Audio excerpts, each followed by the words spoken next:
नमस्कार मित्रांनो, पुन्हा एकदा स्वागत आहे तुमचं आपल्या यूट्यूब चॅनलमध्ये, ज्याचं नाव आहे लर्न लिफ्ट मराठी. तर आज आपण बघणार आहोत एसिंग पाईप. बरोबर आहे. एसिंग पाईप अँग्युलरमध्ये असतो, बिल्ट इन पाईप आहे. आणि टाईप जो आहे या पाईपचा, तो टाईप आहे इम्प्युअर पाईपचा. बरोबर आहे. तर एसिंग पाईप जे आहे तो इम्प्युअर पाईप म्हणून कन्सिडर केला जातो आणि तो बिल्ट इन पाईप सुद्धा आहे. तर जसं की आपण मागच्या व्हिडिओमध्ये शिकलेलो आहोत की प्युअर आणि इम्प्युअर पाईपमध्ये डिफरन्सेस काय आहेत एक्झाम्पल सोबत.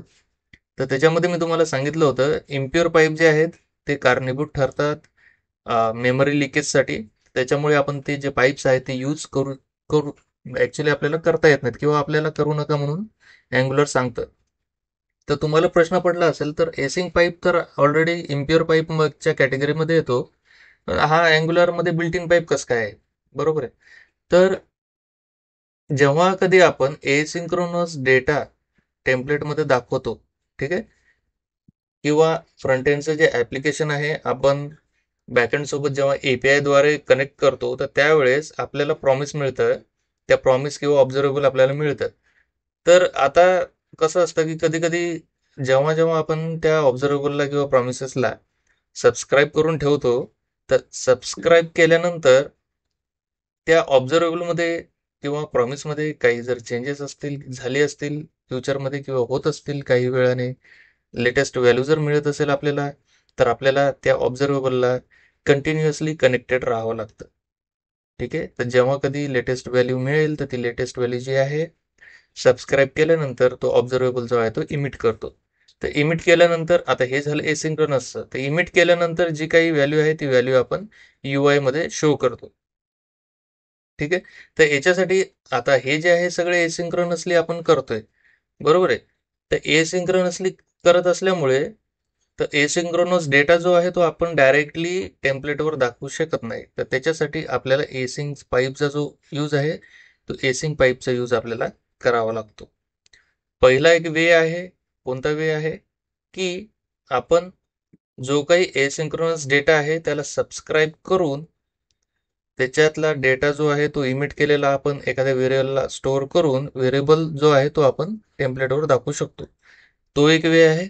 आणि दुसरा एक वे असा आहे की आपण डायरेक्टली एसिंग पाईप जो आहे तो आपण त्या ऑब्झर्वेबलला लावू शकतो टेम्पलेटवर.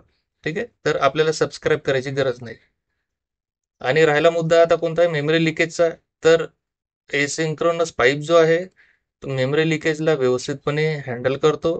जेव्हा कधी कंपोनंट डिस्ट्रॉय होतो तर तो स्वतः सुद्धा जो आहे तो डिस्ट्रॉय होतो. ठीक आहे. जे काही सबस्क्रिप्शन आहेत किंवा जे काही ऑब्झर्वेबलला त्यानं सबस्क्राईब केलेले आहे तर ते सबस्क्रिप्शन्सला ते अनसबस्क्राईब करून टाकतं ऑटोमॅटिकली. ठीक आहे. तर त्याच्यामुळे आपल्याला काही काळजी करायची गरज नाही. ठीक आहे. तर आपण एक काम करूया, एक्झाम्पल बघूया, एक्झाम्पल थ्रू आपण समजून घेऊया. ठीक आहे. तर सुरुवातीला काय करूया, आपण एक ऑब्झर्वेबल क्रिएट करू.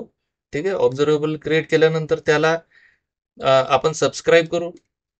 सबस्क्राईब केल्यानंतर त्याच्यानंतर जी काही व्हॅल्यू तो ऑब्झर्वेबल इमिट करणार आहे त्या व्हॅल्यूला आपण UI मध्ये दाखवू. आणि त्याच्यानंतर जो आहे एसिंग पाईपचा आपण यूज करून त्याच एक्झाम्पलला आपण कोणत्या पद्धतीने सिम्प्लिफाय करू शकतो ते आपण बघूया. म्हणजेच कसं आहे तुम्हाला दोन्ही गोष्टी कळून जातील. तर आपल्याकडे एक आपण ऑब्झर्वेबलचा व्हेरिएबल घेऊया. काम करूया टेम्प OBS डॉलर. तर ऑब्झर्वेबलला कधीही शेवटी डॉलरच असतं. तर ऑब्झर्वेबल टाईपचा जो व्हेरिएबल असतो अँग्युलर ऍक्च्युली आपल्याला रिकमेंड करतं की तुम्ही डॉलर यूज करा शेवटी. तर हे फक्त आयडेंटिफिकेशनसाठी असतं की हा व्हेरिएबल जो आहे तो ऑब्झर्वेबल टाईप चे ऑब्झर्वेबल जो आहे याचा टाईप तो होल्ड करतो. ठीक आहे. तर बघूया आपण आता आपल्याला यूज करावं लागेल ऑफ, जी काही मेथड आहे ती RxJS ची. ठीक आहे. तर हिला मी आता RxJS मधनं हिला इम्पोर्ट करतो. Import of from RxJS. आता ही ऑफ मेथड जी आहे ही आपल्याला ऍक्च्युली ऑब्झर्वेबल जे आहे ते रिटर्न करते. आणि याच्यामध्ये जी काही व्हॅल्यू आपण पास करणार आहे ती ॲज अ ऑब्झर्वेबल ती रिटर्न करते. तर आपण काय पास करूया, एक ऑब्जेक्ट अरे पास करूया. सुरुवातीला नेम असणार आहे याचं लर्न पहिल्या ऑब्जेक्टमध्ये आणि दुसऱ्या ऑब्जेक्टमध्ये राहणार आहे नेम लिफ्ट. काम करूया, लर्न लिफ्ट अशा पद्धतीने देऊया आणि शेवटी जे आहे मराठी अशा पद्धतीने देऊया. तर तुम्ही बघू शकता जेव्हा मी याला होवर केलं तर टेम्प ओबीएस डॉलर जे आहे ते ऑब्झर्वेबल अरे आहे. ठीक आहे, ऑब्झर्वेबल ऑफ ऑब्जेक्ट अरे. आता हा याचा टाईप जो आहे तो डिफाईन झालेला आहे. आता नॉर्मली आपण काय करतो, हा व्हेरिएबल घेतो, एनजी फॉर जो आहे तो यूज करतो. काम करूया, इथे डिव घेऊया आणि आता डिवला आपण स्ट्रक्चरल डिरेक्टिव्ह जो आहे तो एनजी फॉर यूज करूया. लेट ओ ऑफ जो काही आपला व्हेरिएबल आहे तो, आणि इथे टी टॅग मध्ये आपण स्ट्रिंग इंटरपोलेशनद्वारे जो काही ओ आहे डॉट नेम जी प्रॉपर्टी आहे त्याची ती आपण तिथे दाखवणार. तर अशा पद्धतीने आहे. तर तुम्ही बघू शकता आता डायरेक्टली मी ऑब्झर्वेबल व्हेरिएबल जो आहे तो टेम्पलेटमध्ये यूज करू पाहतोय, परंतु मला इथे एरर येत आहे. तर एरर काय येतोय की हा ऑब्झर्वेबल टाईप अरे आहे. तर ऑब्झर्वेबल टाईप अरे जर आपल्याला डायरेक्टली यूज करायचा असेल तर आपण एसिंक ऑपरेटरचा वापर करू शकतो. परंतु आपण सध्या या एक्झाम्पलमध्ये तरी एसिंक ऑपरेटर जे आहे त्याचा वापर करणार नाहीत. तर आपण एक काम करूया, आता ऑब्झर्वेबल टाईपचा जो व्हेरिएबल आहे ते तर आपण शो नाही करू शकत, तर आपण याला सबस्क्राईब करू. त्याच्यासाठी एक ओबीएस नावाचा एक व्हेरिएबल तयार करूया. याचा टाईप राहणार आहे नेम स्ट्रिंग अरे. ठीक आहे, आणि एमटी अरे याला आपण असाइन करूया. आता मी काय करतो, याला सबस्क्राईब करतो, कारण की सबस्क्राईब मेथड जी आहे ही ऍक्च्युली एक सबस्क्रिप्शन रिटर्न करते आपल्याला.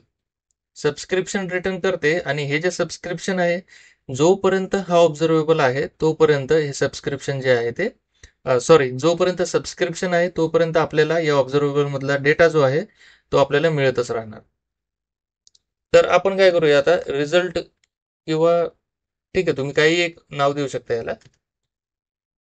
तर इथे काय करूया, धिस डॉट ओबीएस जे आहे त्याला आपण रिझल्ट जो येणार आहे तो आपण इथे असाइन करूया.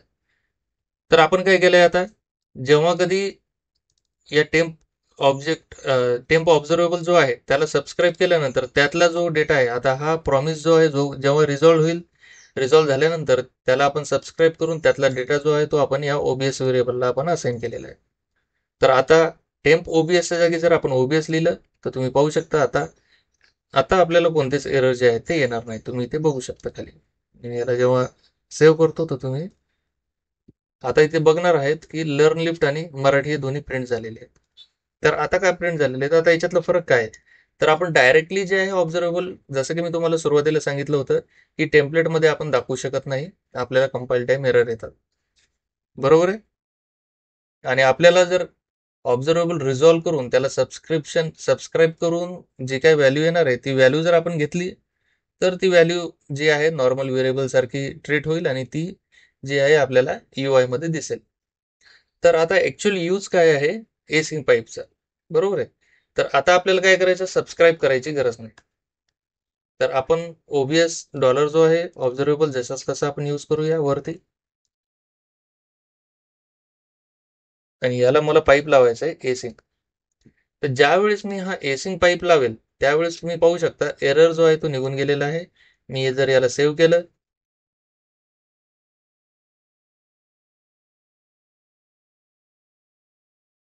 काय म्हणते, सबस्क्रिप्शन. अच्छा, इकडे आपण सेव्ह केलेलं नाही ऍक्च्युली. ठीक आहे, तर आता मी टीएस फाईल सेव्ह केलेली आहे आणि एचटीएमएल फाईल जे आहे दोन्ही सेव्ह केलेले आहेत. आता तुम्ही पाहू शकता रिझल्ट जो आहे तो सेमच आहे. ठीक आहे, हे कशामुळे आता ऍक्च्युली कशामुळे हे पार पडले किंवा हे आपण कशामुळे करू शकलो, तर आपण हे करू शकलो एसिंग पाईपने. हे काय करतं, हे ट्रान्सफॉर्म करतं जे काही ऑब्झर्वेबल आहेत त्याला स्ट्रिंग मध्ये, सबस्क्रिप्शन आहेत त्याला स्ट्रिंग मध्ये, प्रॉमिसेस आहेत त्याला स्ट्रिंग मध्ये. तर याला जर आपण जाऊन पाहिलं तर इथं जो ट्रान्सफॉर्म मेथड मध्ये एवढ्या टाईपचे जे आहेत आपण डेटा जो आहे पाठवू शकतो. एक तर ऑब्झर्वेबल आहे, सबस्क्रायबेबल आहे आणि नंतर प्रॉमिस लाईक जे काही ऑब्जेक्ट आहेत ते नल आहे, अनडिफाईन आहे. ठीक आहे.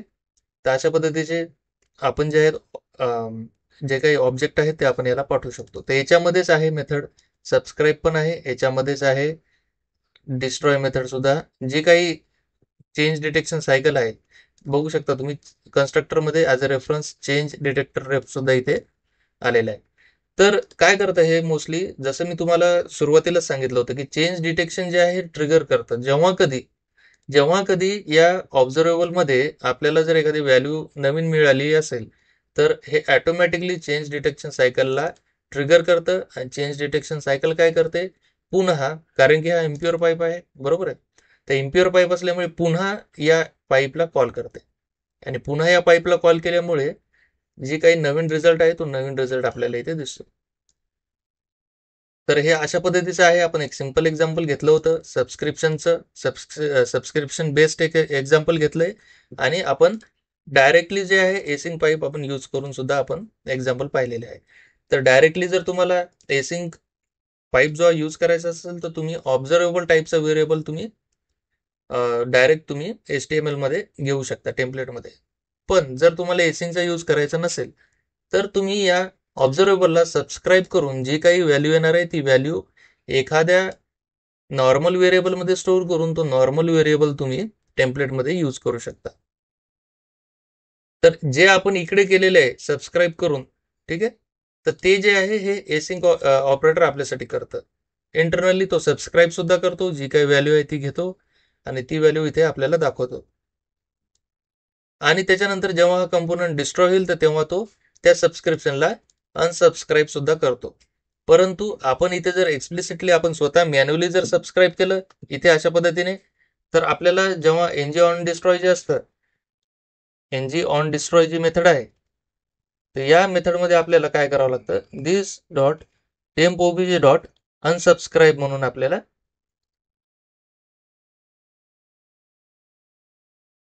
अनसबस्क्राईब म्हणून ही मेथड कॉल करावी लागते एक्सप्लिसिटली. ठीक आहे. जेवढे काही ऑब्झर्वेबल आहेत त्या सगळ्या ऑब्झर्वेबलला आपल्याला एनजी डिस्ट्रॉय मध्ये अनसबस्क्राईब करावं लागतं मॅन्युअली. त्यात जर तुम्ही असं मॅन्युअली जर सबस्क्राईब केलं तर परंतु आता आपण काय केलेलं आहे आपण एसिंग पाईपवर सगळं सोडून दिलेलं आहे. तर आता एसिंग पाईपची जबाबदारी आहे की याला सबस्क्राईब करून यातला डेटा जो आहे प्रोसेस करून टेम्पलेटला दाखवायचं आणि जेव्हा कधी हा कंपोनंट डिस्ट्रॉय होईल तर त्यावेळेस जे काही सबस्क्रिप्शन आहे ते सबस्क्रिप्शन अनसबस्क्राईब करणं. ठीक आहे. तर अशा पद्धतीचं आहे मित्रांनो.